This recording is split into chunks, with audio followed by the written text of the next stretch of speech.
From a misty mountainside in Japan's Iya Valley, this is Paul Kato with the Chiiori update. The events at Chiiori last month ended up taking more time than I expected, and I didn't have a chance to record any updates. Alex, Chiiori's owner, spent a good 10 days at the house, and together we converted the shed into a lounge, cleared the remaining brambles from the orchard. We met with neighbors and local business owners, held a directors meeting, talked to an architect about renovations, and drank several bottles of red wine. Alex's stay was capped off by a visit from Yale University's Alumni Leadership Exchange. Of course, it's hard to know what to expect from a bunch of Ivy Leaguers.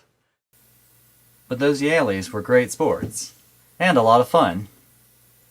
Later, while we were still sweeping away the streamers, Iya Onsen's Ueda-san stopped by with his 2 boys, and they helped me to thin out the carrot patch. Just a quick rinse, and a dollop of mayo, and those thinnings made a pretty tasty snack. Here are 2 of the strangest pear we found. Kind of tantric tubers or Kama Sutra carrots. Now let's take a look in Chiiori's mailbag.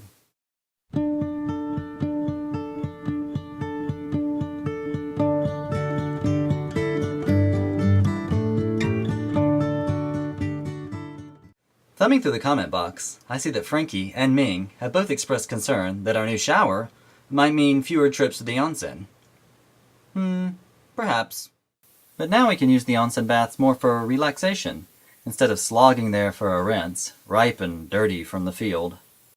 I'm sure the local onsen staff will appreciate that too. Good questions. Please keep them coming. Oh, looks like it's time for another moment for reflection.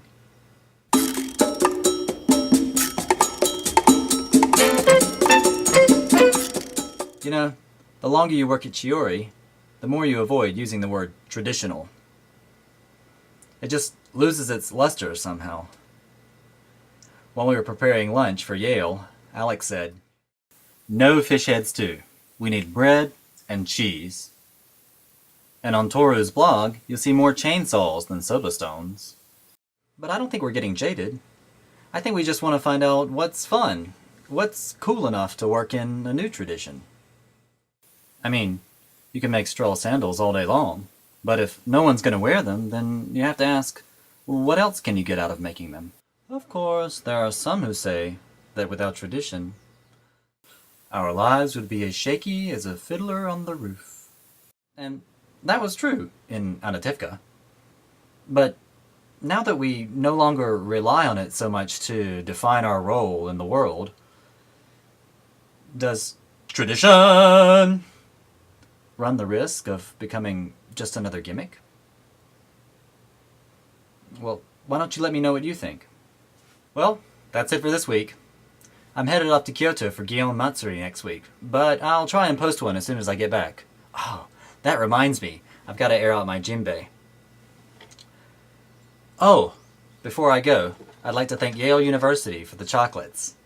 Hey, seems kind of light. Toru? Bye.